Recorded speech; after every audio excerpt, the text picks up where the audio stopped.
Imagine standing on the frozen shores of 9th-century Scandinavia, where the sun barely crests the horizon for mere hours each day, and the wind cuts through leather and wool like the sharpest Seek's blade.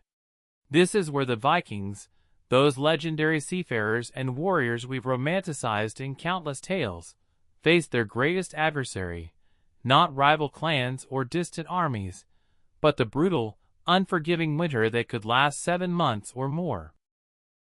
When we think of Vikings, we envision longships slicing through icy waters, warriors raising drinking horns in great halls, but rarely do we consider the desperate, ingenious struggle for survival that defined their existence when the earth froze solid and the seas became impassable.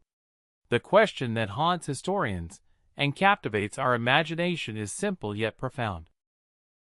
How did they eat when nothing grew, when hunting became treacherous, and when every morsel of food could mean the difference between seeing another spring or perishing in the darkness?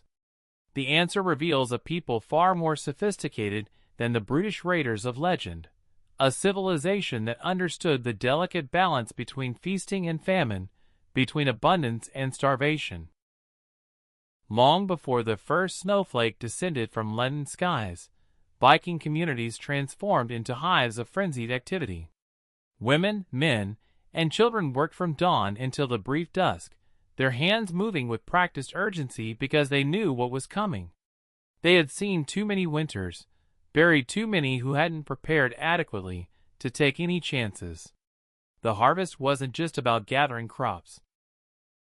It was about survival itself, about ensuring that when the world turned white and silent, there would still be life within the longhouse walls. Every grain of barley, every head of cabbage, every fish pulled from the rivers carried the weight of lives depending on it. The Vikings developed preservation techniques that bordered on alchemical, transforming perishable bounty into sustenance that could endure months of bitter cold. Smoking houses billowed with fragrant clouds as fish after fish was hung in the rafters, the smoke working its preservative magic into every fiber of flesh. Herring, cod, and salmon became hardened, leathery strips that could sustain a family through the darkest months. But fish alone couldn't provide everything the body needed in those harsh conditions. They turned to their livestock with a ruthlessness born of necessity, slaughtering animals before winter's full grip meant wasting precious fodder. The meat was salted heavily, packed in barrels with brine so saturated that nothing could decay, creating stores that would last until the ice began to crack and life returned to the land. Yet perhaps the most crucial element of Viking winter survival was something far humbler than smoked fish or salted meat. It was a fermented, sour, pungent concoction that modern palates might find revolting but that carried Viking communities through countless winters. Skyr, a thick, cultured dairy product that provided essential proteins and fats when fresh milk was impossible to obtain. The Vikings understood fermentation in ways that wouldn't be scientifically explained for another 1,000 years. They knew that soured milk lasted longer, that fermented cabbage remained edible throughout winter, that beer and mead not only lifted spirits during the long darkness, but also provided calories and nutrients that pure water couldn't offer. Every household became a small laboratory of preservation, with wooden barrels and clay vessels holding the carefully tended cultures that would keep death at bay. The preparation extended beyond food to the very structure of their existence.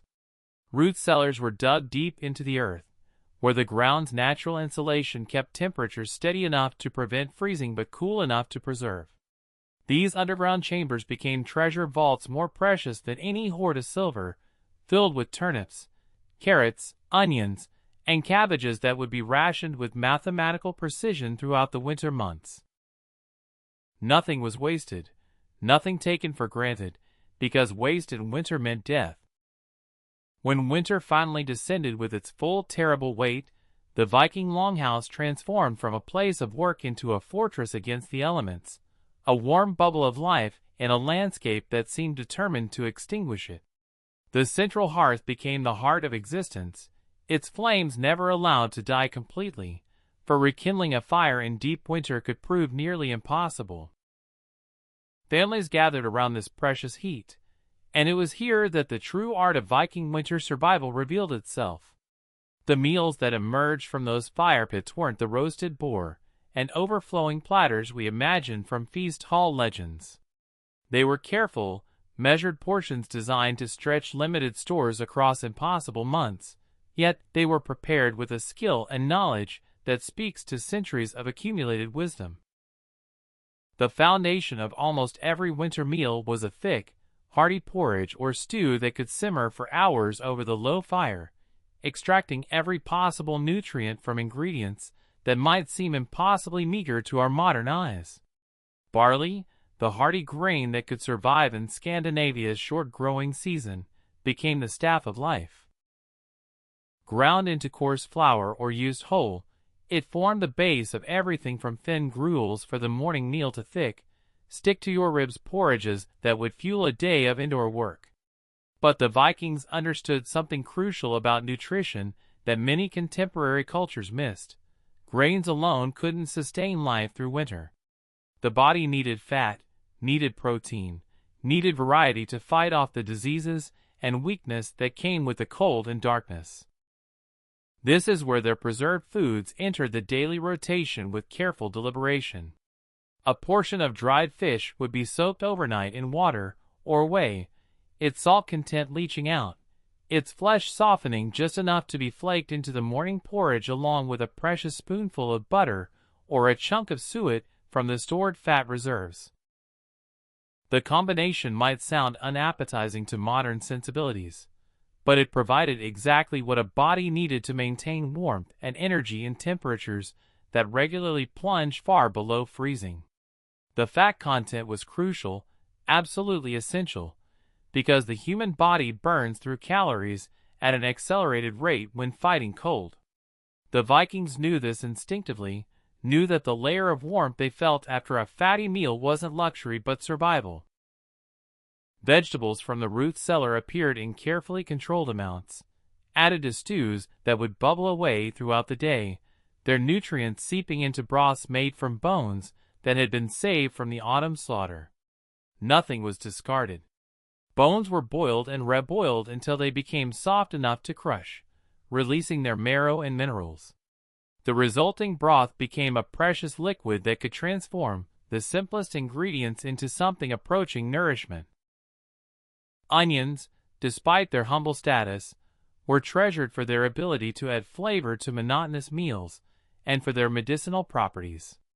The Vikings understood that certain foods helped prevent the mysterious illnesses that plagued winter communities, and while they didn't know about vitamin C, they knew that eating preserved berries, stored root vegetables, and certain herbs kept their people healthier than communities that didn't.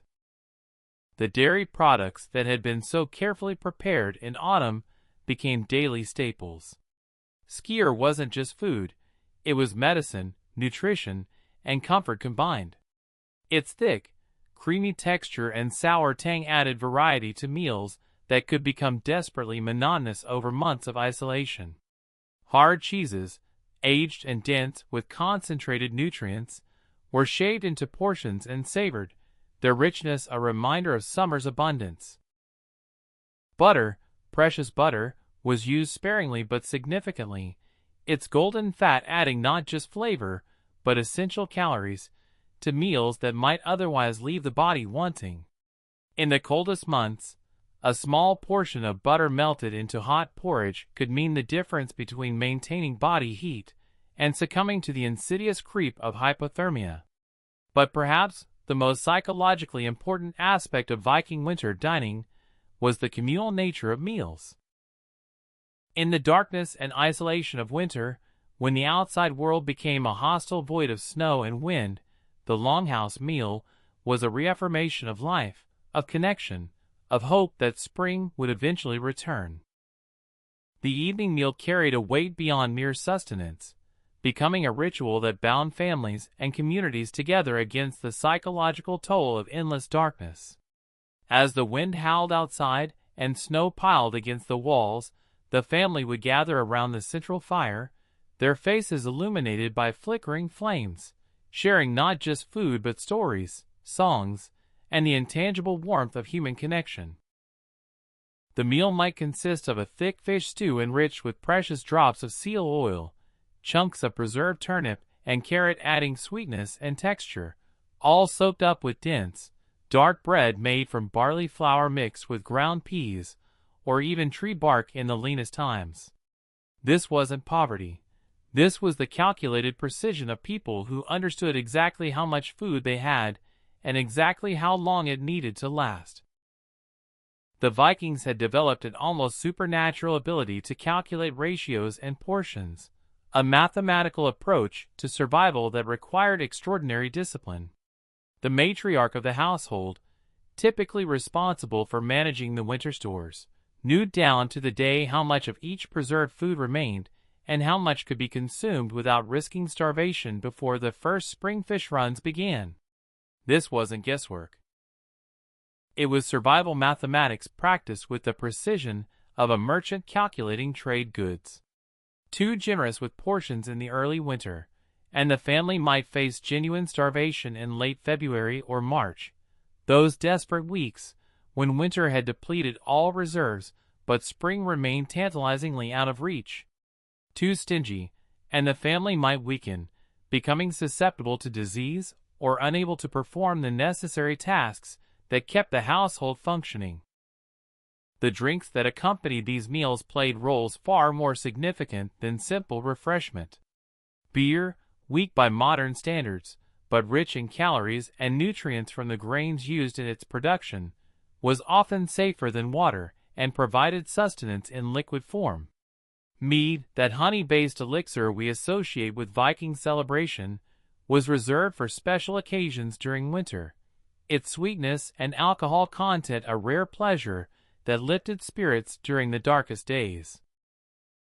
But there were other, less romantic beverages that sustained life, warm whey left from cheese making, heated and sometimes flavored with herbs, broth sipped throughout the day to maintain warmth and energy, even melted snow water carefully boiled to ensure safety.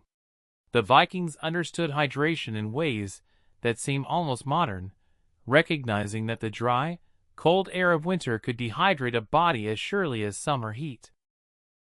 The herbs and seasonings available to Viking cooks were limited, but used with impressive sophistication.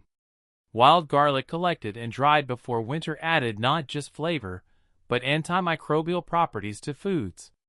Juniper berries, abundant in Scandinavian forests, were used to season game and fish, their sharp, piney flavor cutting through the richness of fatty meats.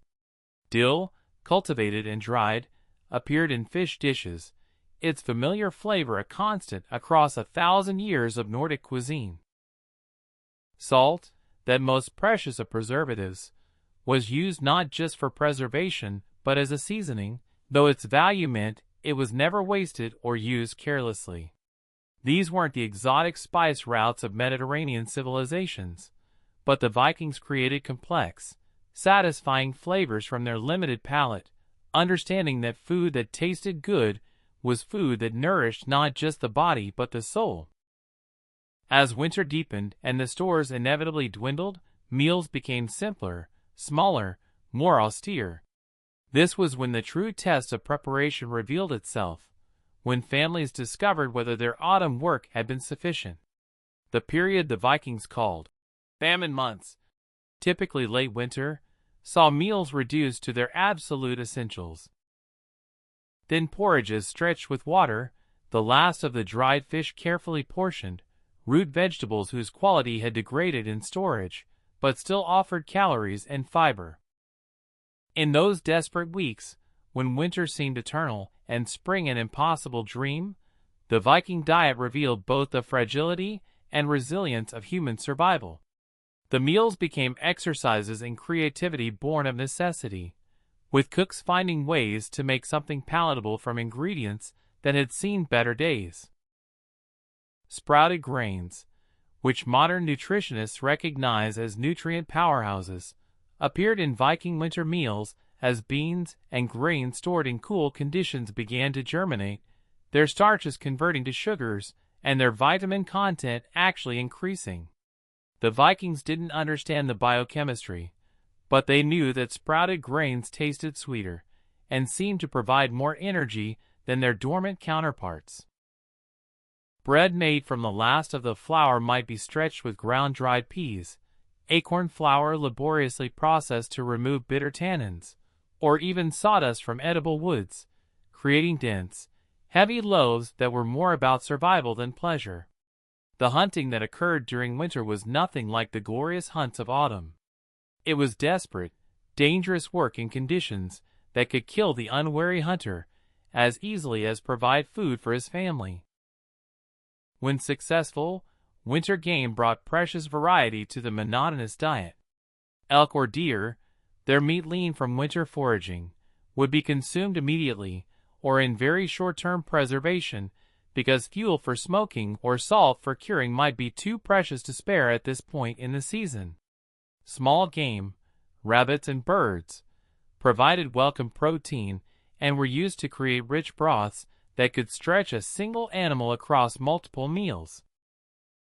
Ice fishing, where possible, offered another source of fresh protein, with men sitting for hours over holes cut through thick ice, their bodies wrapped in every available fur and wool, waiting for fish that moved sluggishly in the frigid water below. The Vikings also relied on foods we might find deeply unappetizing, yet these items represented sophisticated understanding of complete nutrition. Blood, collected during the autumn slaughter and mixed with fat, grain, and herbs before being packed into cleaned intestines, created blood sausages that were exceptionally nutrient-dense. Every part of slaughtered animals found use. Organs were consumed fresh or preserved in fat, providing vitamins and minerals that muscle meat alone couldn't offer. The Vikings understood that liver, kidneys, and heart weren't just edible but essential, containing nutrients that prevented deficiency diseases. Modern nutritional science has confirmed what Viking experience taught. Organ meats provide vitamin A, iron, B vitamins, and other micronutrients crucial for health, especially in the absence of fresh fruits and vegetables. As February yielded reluctantly to March, a shift began to occur in both the landscape and the Viking diet. The sun, absent for so long, began to linger a bit longer each day. The desperate cold started to break, even if snow still covered the ground. This was the most dangerous time, when food stores had reached their absolute minimum, but spring's abundance hadn't yet arrived. Families subsisted on the dregs of winter, the last wrinkled root vegetables from the cellar, the final portions of preserved fish, meals that were more memory of food than actual nourishment. Children's ribs showed more prominently. Adults moved with the careful economy of the malnourished, and everyone waited with desperate hope for the signs of spring. Then, finally, the ice began to crack. The first migrating birds appeared, a sight that brought tears to eyes that had seen too much darkness and hardship. Early greens, plants that could push through the last of the snow, were gathered with reverence and added to meals.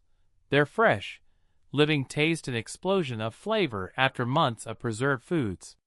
The first spring fish runs began, and suddenly protein was abundant again.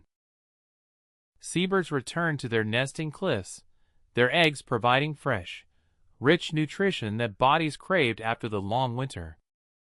The transition from winter survival to spring abundance wasn't instantaneous, but rather a gradual awakening, both of the land and of the people who had endured the darkness.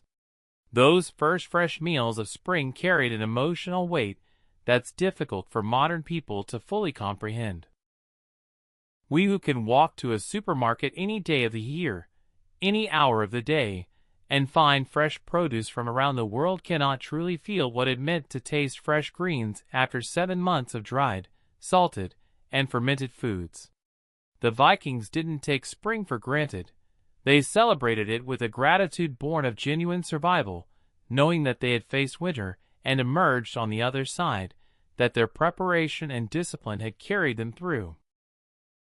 The Viking winter diet wasn't romantic or particularly appealing by modern standards, but it represented something profound: the triumph of human ingenuity, community, and planning over environmental conditions that should have made permanent settlement in Scandinavia impossible. They didn't just survive. They built a civilization that would eventually venture across oceans, establish trade networks spanning continents, and leave a cultural legacy that resonates 1,000 years later. And it all began with the unsexy, unglamorous work of preserving fish, storing root vegetables, and carefully rationing food through endless winter nights. Understanding what the Vikings actually ate during those harsh winters strips away the romantic veneer we've applied to their culture and reveals something more impressive: ordinary people doing extraordinary things through knowledge, preparation, and communal cooperation.